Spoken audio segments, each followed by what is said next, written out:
Hallelujah. Praise the Lord. Magandang hapon po sa bawat isa. Good afternoon, everyone. Praise God. Purihin ng Panginoon sa napakagandang araw na binigay niya sa atin sa pagkakataong ito. And we thank God for even for the special number ng mga bata, new generation. And siyempre, sa kanina pa lang sa ating praise and worship, talagang damang-dama natin yung presensya ng Panginoon. Amen? Do you believe, have you felt that? Naramdaman po ba ninyo ang napakainit na presensya ng Panginoon habang nagpupuri tayo kanina sa Kanya? Amen? Hallelujah. Sa hapong ito ay patuloy tayo na magpuri sa Panginoon. Lahat ng bahagi ng ating gawain, bahagi ng pagsamba na ito, lahat yan ay lahat pagpupuri sa Panginoon. Our praise and worship, when we render special number, when we give our tithes and offering, when we listen to the Word of God, all of those are part of our worship to God. So sa hapong ito, sa oras ito, we will worship the Lord through listening to the Word of God. Amen? Ang topic po natin, we see the topic. Yan. The title of our sermon this afternoon is Enduring Faith, a Call to Perseverance. Enduring Faith, a Call to Perseverance. So madali po tayo manalangin. Ama naming Diyos, salamat po sa hapong ito. Thank you, Lord, for giving us this beautiful day to once again give you glory and worship your holy name. May you bless the word of God that we are about to listen.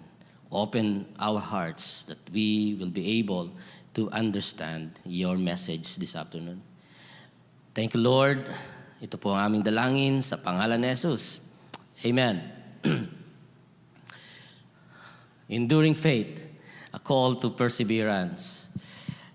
Kanina nabanggit na po ni Ma'am Rachel yung tungkol sa mga yung mga lindol. At actually meron akong copy dito sa aking cellphone. Yung pong mga lugar na kamakailan lang ay nakaranas ng earthquake. So nag-start po yung lindol noong September 30, ayan. Sa may bandang Cebu, ayan, Bogo City, Cebu. Magnitude 6.9, September 30. And then followed by in La Union, part din ng Baguio. That was in October 9. Magnitude 4.4 sa Pogo, La Union. Yan. And then in Davao Oriental nung October 10, yeah. October 10 sa Davao Oriental, magnitude 6.7.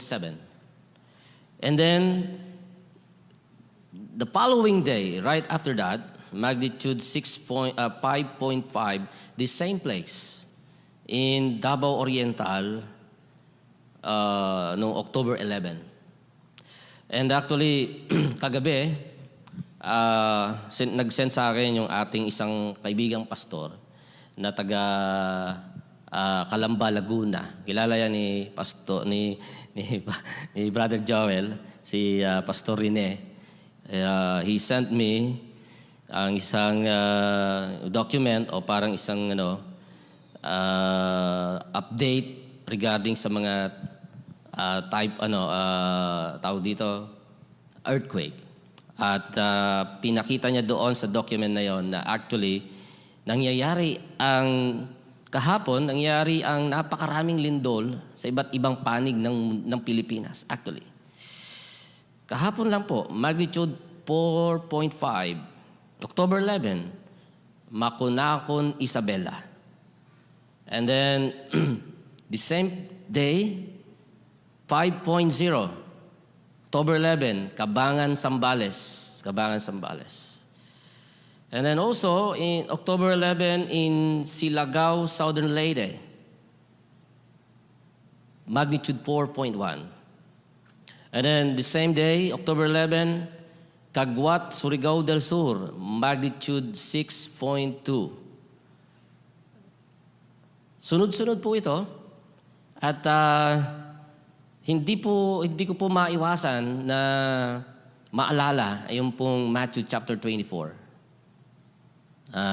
Doon sa Matthew chapter 24 ay lumapit ang mga alagad ng Panginoong Jesus sa kanya. The disciples approached Jesus and asked a very important question. They asked Jesus Christ, they said, "Lord, when are you coming? And what are the signs of your coming back? What are the signs na malapit nang mangyari yung muli mong pagbabalik?" And then, Jesus Christ answered to them, "These are the signs of my second coming, my return." And sabi niya, "There will be rumors of wars. Kingdom against kingdom, nation will rise against other nations. There will be famine in different places. There will be pestilence. There will be earthquake in various places." Kaya napaisip ako, sabi ko, "Lord, eto na ba ang sign ng muli mong pagbabalik?"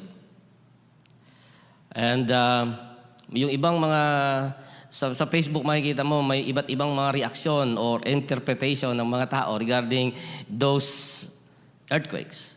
Sinasabi nila na, eto na, malapit na yung paghukom, malapit na yung judgment, malapit na yung judgment day, at huling araw, magugunaw na ang mundo. God is angry. God is punishing Philippines. God is, pinaparusahan ang tao. Ganon.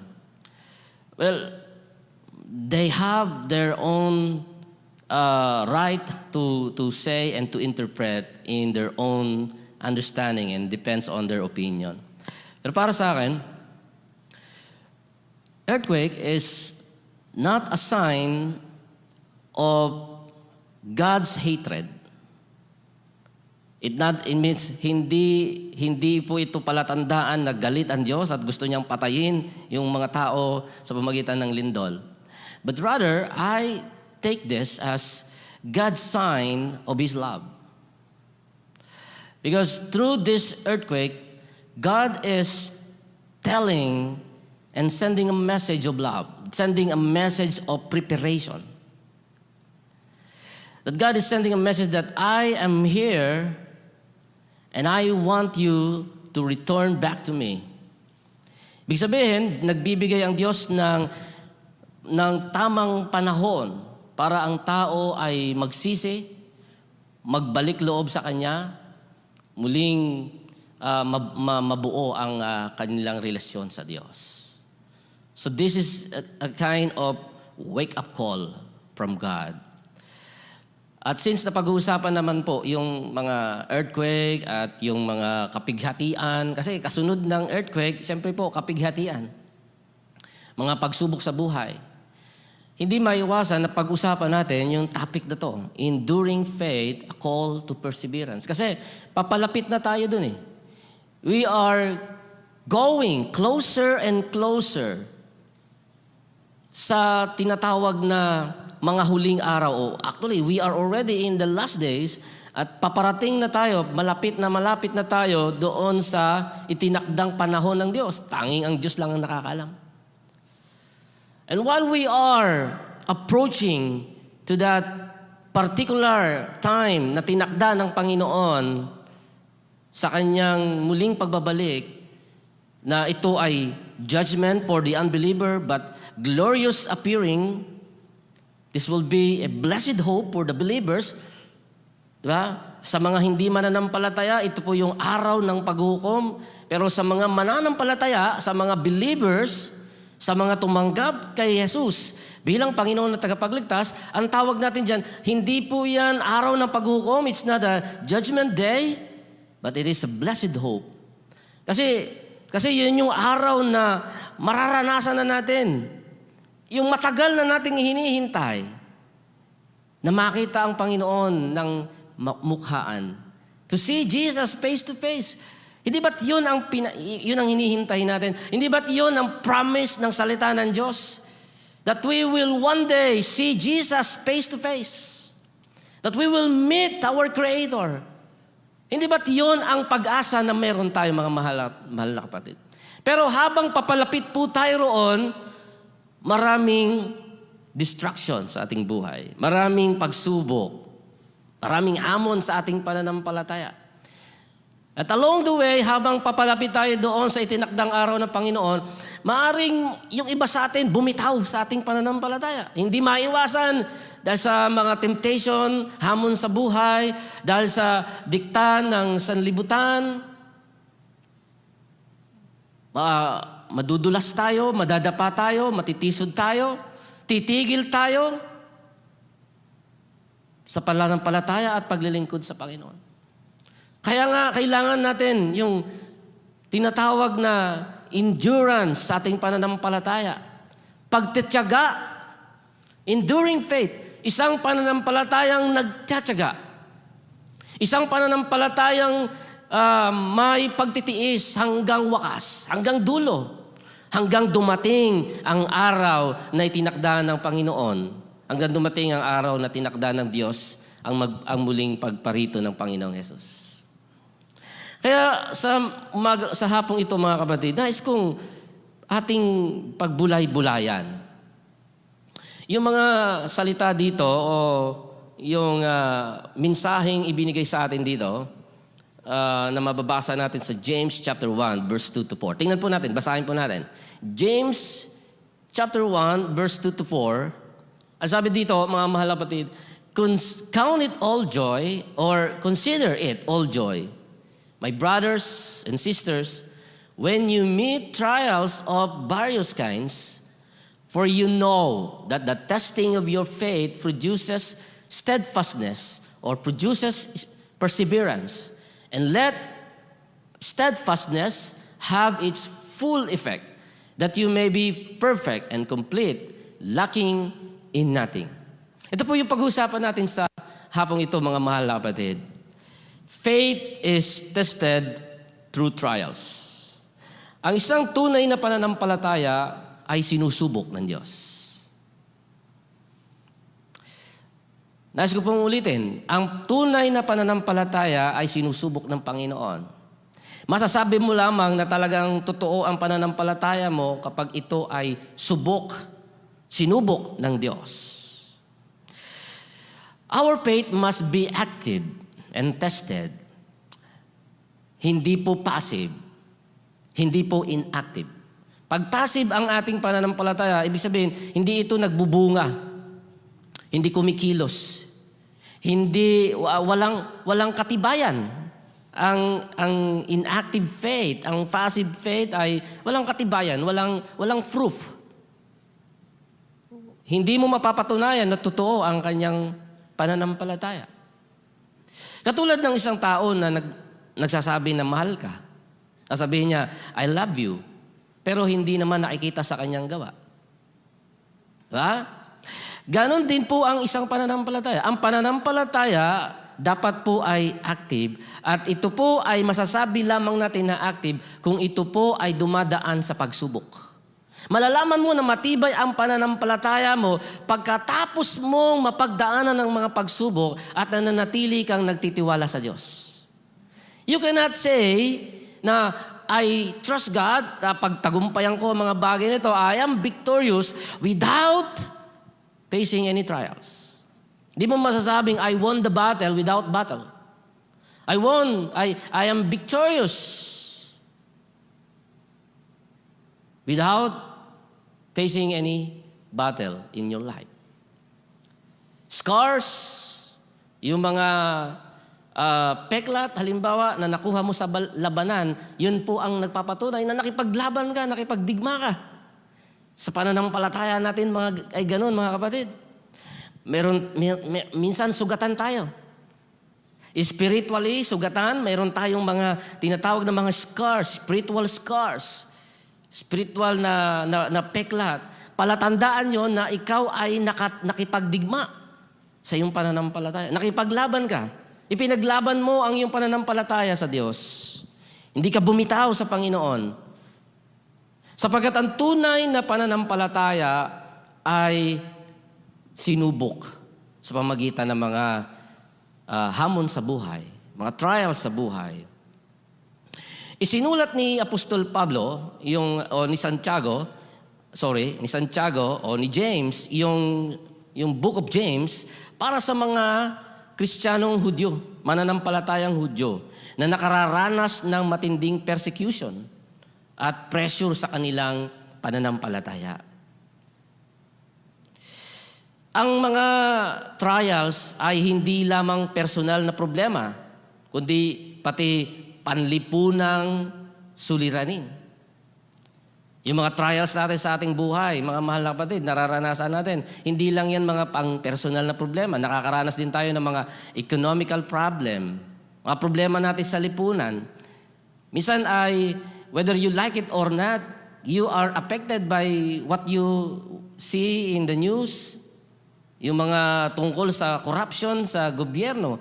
You are affected. Tayong lahat po ay affected. Kaya yung hamon sa buhay, bahagi yan, pati yung personal na kalagayan, aspeto ng buhay natin, pati yung panglipunang problema. Kasama na rin po yun. Kaya dito sa sulat ni Pablo, sa sulat ni Apostol Santiago, layunin na Santiago na ipakita na ang pagsubok, ang mga trials, ay bahagi ng proseso ng paglago ng ating pananampalataya. Ibig sabihin, mga mahal na kapatid, yung pagtitiis natin, pagtsatsaga natin sa mga nararanasan natin sa buhay, it could be personal or related sa ating buong komunidad, sa ating bansa. Lahat yan ay bahagi ng proseso upang tayo po ay tulungan ng Diyos na lumago sa ating pananampalataya. God is working in your life. You are working in progress. Your faith is working in progress. Pinapatibay ng Diyos ang mga pananampalataya nyo. Pinapalakas ng Diyos ang inyong mga espiritual na tuhod, ang inyong mga espiritual na bisig. Para pag dumating ang mas mabigat na unos, para pag dumating ang mas malakas na problema, malakas na unos sa ating buhay, hindi po kayo bibitaw, hindi kayo give up, sapagkat nasanay na kayo, batak na kayo sa mga pagsubok, pinatibay na kayo ng panahon. Yan ang kagandahan kapag tayo pong mga Kristiyano ay sa simula pa lamang ay nakikita na natin o nararanasan na natin sa ating buhay yung mga ganong sitwasyon. Kasi natuto ka nang manalangin. That's one thing. Natuto ka na magtiwala sa Diyos. Kaya once na may bagong problema, alam mo na po agad ang gagawin mo. Tatawag ka sa Panginoon, mananalangin ka. Tulad ng nakagawian, lalapit ka lang sa Panginoon. Dito may mga binanggit si Apostol Santiago na mga praise. No? Apat po yan. And let's talk about all of this thing. Okay, so letter A, sabi niya, count it all joy.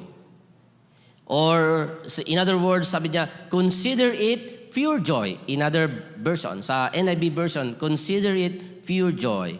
But dito sa ASB, count it all joy.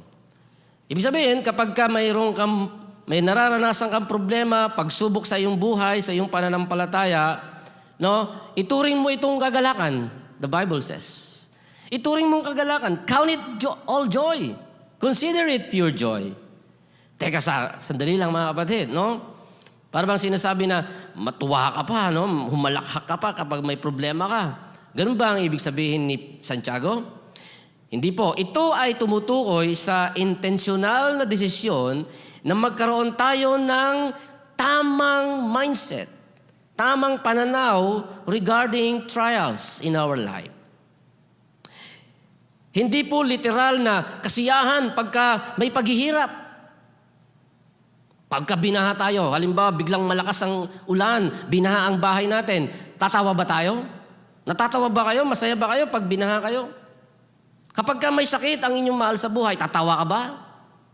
Kapag ka kailangan ninyo ng dagliang financial support kasi biglang may emergency, tatawa ka ba? You don't smile, you don't laugh at those situations. Sa halip, yung iba sa atin ay talaga namang nai-stress, problema. We cannot just laugh at those situations. Mga mahal na kapatid. Pero hindi literal na sinasabi dito ni Santiago na tawanan mo ang problema, count it all joy when you are facing problems, kundi sa halip, magkaroon tayo ng tamang mentality, tamang mindset on how to face the problems or persecution or trials in our lives. The right mindset, the right perspective, and attitude or response to trials is not from our outside circumstances, but within our hearts, upward to God. So from within, you trust God and you call upon Him, that is outward. So within your heart, you begin trusting the Lord, and your next action, your response would be upward, calling upon the name of God. That is the mindset of a Christian, of a believer who truly who truly put his trust on God. Nagtitiwala sa Panginoon, tumatawag sa Diyos. Count it all joy. Ikagalak mo kapag may problema ka. Bakit? Because you will have now the opportunity to call upon Him and to build closer relationship with God. The more, you see, look at this mga mahal na kapatid. The more you have problems, pagka tama yung tinatawag mong Diyos, lalapit ka sa Kanya, the more you call Him, the more you ask the help of God, you will become closer to Him. Yun po ang ibig sabihin nun. Kaya count it all joy because meron kang pagkakataong palalimin pa ang iyong relasyon sa Diyos. Di ba, pagka masarap ang buhay, kagaya nung binabanggit kanina ni Brother Joel sa call to worship, pag yung sinasabi niya, no? Kapag nagpupuri tayo sa Panginoon, kapag maayos ang buhay, everything is going smooth, no? Nagpupuri tayo sa Panginoon. Pero paano kapag may problema na? Kaya ba nating magpuri sa Panginoon? Baliktarin natin. Minsan, may mga tao naman na lalapit lang sa Diyos pag may problema. O maaalala lang ang Diyos pag may pagsubok sa buhay. But, ibahin na natin ang ating mindset. Kahit na may problema man o wala, natututo tayong lumapit sa Diyos. May pagsubok man o wala, maganda man ang sitwasyon o hindi, natututo tayong tumawag, manalangin sa Panginoon, at higit sa lahat, magpuri sa Kanyang pangalan. Amen? Pangalawa, letter B, sabi doon, testing of your faith. Testing of your faith. Ito po ay tumutukoy sa pagsubok na sumukat sa tibay at integridad ng pananampalataya. Testing of your faith. Alam niyo yung mga building, mga malalaking building. For example, ito pong building natin dito, yung church building natin. Ito po ay, bago ito itinayo, may mga tumingin na mga inyenyero o mga engineer, chinek ang foundation, tiningnan muna ang lupa, no? Inano muna yan kung pwedeng tayuan ng mabigat na malaki o mabigat na gusali. So ititest muna yung soil, yung tibay ng lupa bago patayuan ng malaking building. Ganon din yung mga building sa Makati, sa Metro Manila. Hindi lang ako sigurado kung gaano kadalas yung kanilang assessment, yung building check-up nila, building evaluation. Chine-check yan. Every, hindi ko alam kung gaano kadalas, pero meron silang tinatawag na regular check-up kung okay pa ba yung building, matibay pa ba. Tinetest nila. Chine-check nila yung integrity o yung tibay ng building. Kasi baka matagal na yung building, baka 20 years na yung building, ay hindi nila alam, baka biglang gumuho, biglang magiba, di ba?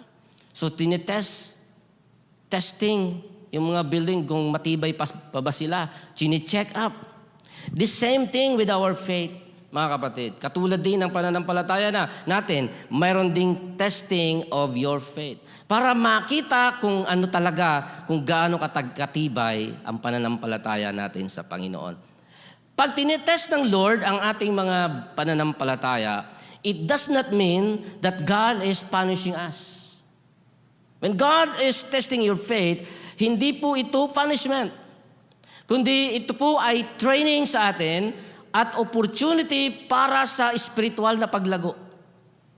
Pag tinitest ng Lord ang ating pananampalataya, ibig sabihin po noon, mga mahal na kapatid, may plano ang Diyos sa iyo. Amen?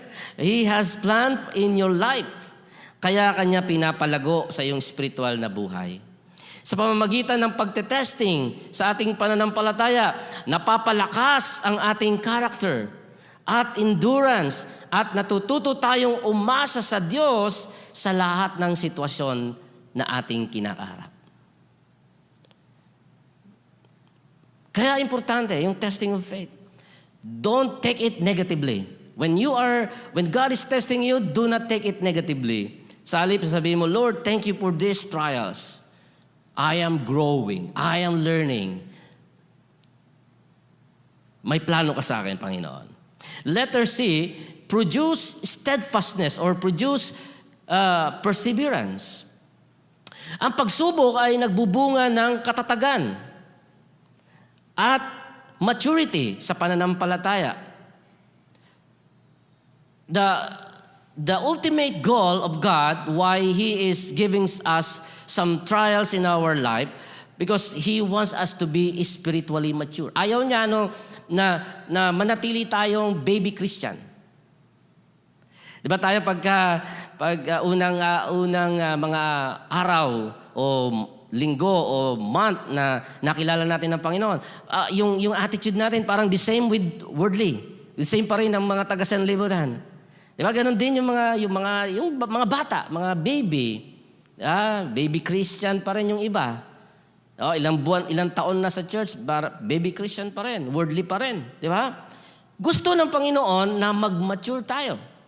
Gusto ng Panginoon na magkaroon tayo ng tinatawag na spiritual na paglago. Kaya mayroong mga trials. Kaya mayroong mga pagsubok sa ating buhay. He wants us to reach our spiritual maturity. And then, lastly, sa letter B, perfect and complete. Hindi ito nangangahulugang wala ng pagkukulang o imperfection. Hindi na tayo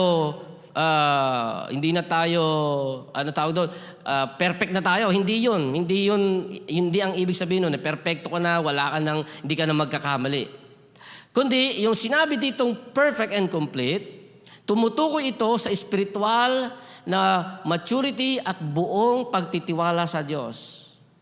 Sa pamamagitan ng trials at testing, ang ating pananampalataya ay lumalalim, nagiging matatag, na nagre-resulta sa isang buhay na handa at ganap sa pananampalataya na umaasa sa Diyos sa lahat ng ating sitwasyon. Yun ang ibig sabihin ng perfect and complete. In other words, trusting God in every circumstances in our life. Ipinapaubaya mo sa Panginoon. Maliit man na bagay, malaki mang bagay, ipinapaubaya mo sa Kanya. You are trusting Him. Yung sitwasyon ng iyong anak, sitwasyon ng iyong asawa, yung sitwasyon sa iyong trabaho, yung sitwasyon sa iyong school, pinapaubaya mo sa Panginoon. You are fully trusting God. You are trusting God when you wake up in the morning. You are trusting God when you go back, when you go to sleep. You trust God every time sa iyong buhay. That is the meaning of that. Perfect and complete in trusting the Lord. So may dalawang bagay na nais kong ibahagi sa inyo bago tayo magwakas. Let's see. Trust God's promise. Magtiwala sa mga pangako ng Diyos. Trust God's promises. Ibig sabihin, mga salita niya. Hebrews chapter 10, verse 23, let us hold fast the confession of our hope without wavering, for He who promised is faithful. Ang Diyos na nangako sa atin, siya ang Diyos na matapat. Amen? Tapat ang Diyos. Verse 35, therefore, do not throw away your confidence, which has great reward. For you have need of endurance, so that when you have done the will of God, you may receive what is promised. So trust God's promises in your life. Stand on God's promises. Standing in the promises of God, my King. Amen. Hallelujah. First time yung narinig yung kanta na yun? O first time nyo akong narinig na kumanta? Which is which? Trusting God's promises, standing on the promises of God. How many of you today, brothers and sisters, how many of you are standing on the promises of God? How many of you are still standing on the promises of God? Ilan po dito, mga mahal na kapatid, ang patuloy na nagtitiwala sa matibay na pangako ng Diyos? He who promised you is faithful and true. Hindi ka niya iiwanan, hindi ka niya pababayaan. Keep on trusting God in your life. And lastly, sabi doon, for the last point, sabi doon, hold on to hope. May pag-asa pa. May pag-asa sa Panginoon. Hallelujah, praise God. Do not give up your hope in God. You may lose money. That's okay. You may lose your opportunity to learn or opportunity to study. That's okay. You may lose your opportunity to work, to find a job. That's okay. But when you lose your hope, that's a big problem. Hold on to your hope in God, mga mahal na kapatid. Hold on to hope.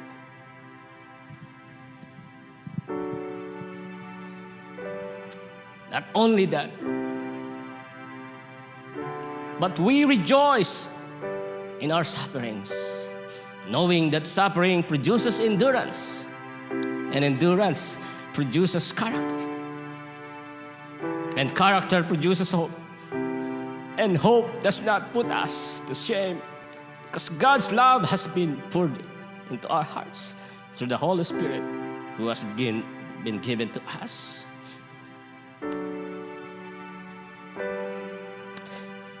The only thing we have is our hope in Jesus.